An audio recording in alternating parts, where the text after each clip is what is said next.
The vast majority of COVID-19 cases are asymptomatic or mild. The current recommendation is for these persons who don't require hospital care to recuperate at home in isolation. But caring for a COVID-19 positive person in your home requires considerable effort to minimize the spread within the household. Dr. Laura Friesen of Belize Medical Associates Southside NHI Clinic explains some of the details of providing safe home care. We have two components that we look at when we have patients that are positive that don't need hospital admission. One is how do they manage their own symptoms, and one is how to prevent people from getting sick around them. When it comes to isolation, there are 4 possible scenarios. Dr. Friesen explains that the ideal setting would be if the patient stays in a completely separate apartment or home alone. The second best is if he or she uses one bedroom with its own bathroom.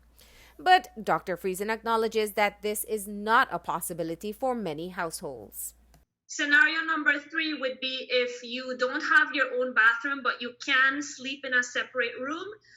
That is also a possibility that many of us might have, is to move out everybody that's sleeping in that room and have just that sick person sleeping in a certain room.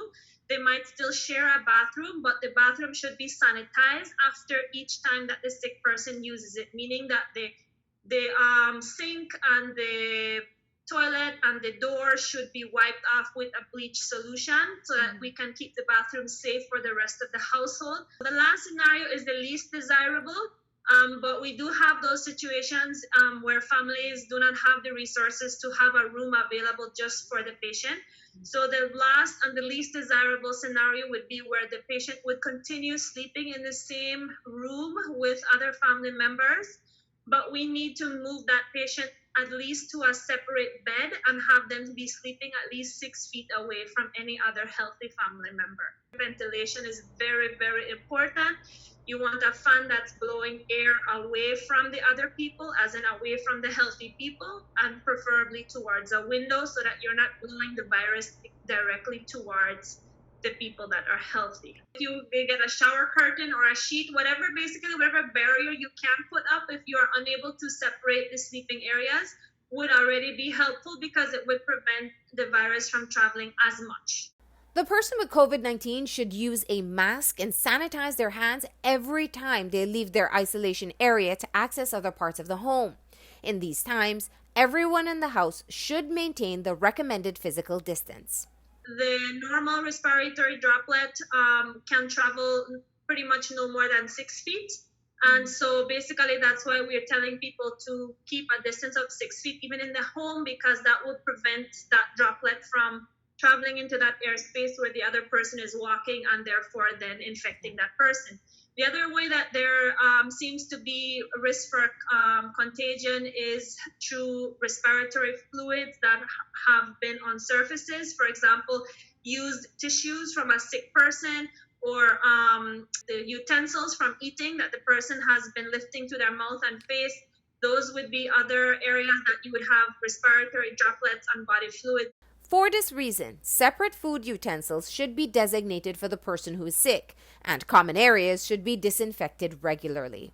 All doorknobs, all light switches, all sinks, anything where people touch regularly should be wiped at least on a daily basis with a bleach solution. Also, we need to think about the clothing of the infected patient. The clothing can be washed together with other people's clothing. However, the person doing the laundry should preferably wear a pair of gloves while they're moving the laundry from one place to the next. To set a little table right by the door of the room where the sick person is. It can go right inside or right outside. That can be your sanitation station. You can put your hand sanitizer there. You can put your box of gloves. That can be your transfer station where you set the hot beverage or you set the food so that you don't need to have direct contact with the patient. So that avoids that direct face-to-face contact unless it's needed. Your recommendations in terms of who should be the caretaker or how many people should be providing care?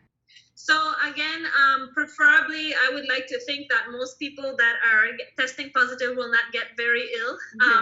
In that case, there would need to be a very hands-on caretaker. There will just be somebody to check up on you to make sure that you're getting your food and your groceries, right? Yeah. That would be preferably what I hope for the majority of people and what we expect for at least 80% of our positives. However, if the person does get a little bit sicker, we would advise that one person in the family is designated as the caregiver to avoid the rapid spread between everybody.